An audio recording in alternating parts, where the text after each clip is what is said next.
Five Nights at Freddy's The Silver Eyes by Scott Cawthon and Kara Worsley. Chapter 1. He Sees Me. Charlie dropped to her hands and knees. She was wedged behind a row of arcade games, crammed in a crawl space between the consoles and the wall, tangled electrical cords and endless and useless plugs screwed beneath her. She was cornered. The only way out was past the thing, and she wasn't fast enough to make it. She could see him stalking back and forth, catching flickers of movement through the gaps between the games. There was scarcely enough room to move, but she tried to crawl backward. Her foot caught in a cord. She stopped, controlling herself to carefully dislodge it. She heard a clash of metal on metal, and the furthest console rocked back against the wall. He hit it again, shattering the display, then attacked the next, crashing against them.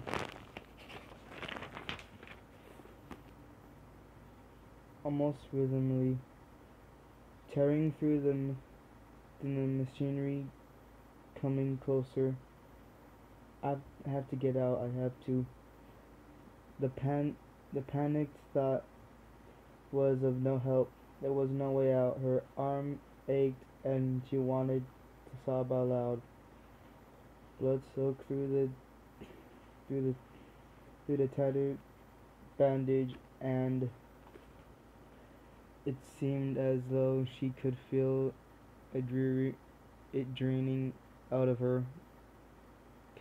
The console a few feet away crashed against the wall, and Charlie flinched. He was getting closer. She could hear the grinding of gears and the clicking of servos, ever louder.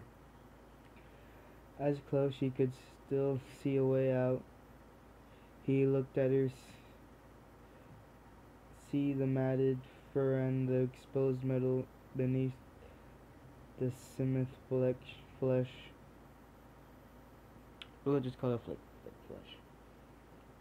Suddenly, the console in front of her was wrenched away. It toppled over, thrown down like a toy. The power cords beneath her hands and knees were yanked away, and Charlie slipped, almost falling. She caught herself and looked up just in time to see the downward swing of a hook. Welcome to Hurricane, Utah. Charlie smiled wearily and sighed and kept driving.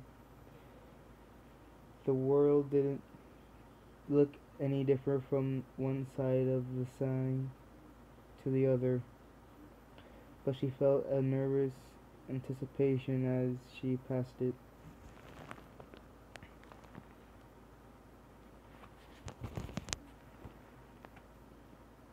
She didn't recognize anything. Then again, she hadn't really expected to. Not this far in the edge of town, where it was all highway and empty space.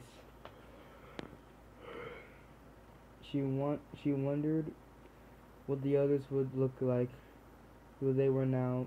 10 years ago, they'd been best friends, and then it happened. Everything ended at last for Charlie. She hadn't seen any of them since she was 7 years old. They had written all the time as kids, especially Marla, who wrote like she talked, fast and inconsiderate.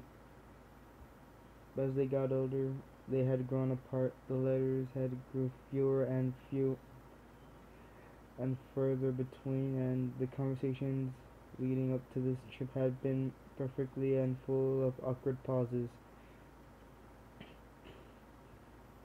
Charlie repeated their names as although to reassure herself that she still remembered them: Marla, Jessica, Lemmer, Colin, John, and Michael. Michael was the reason for this trip after all. It was 10 years since he died. 10 years since it happened. And now his parents wanted them all together for the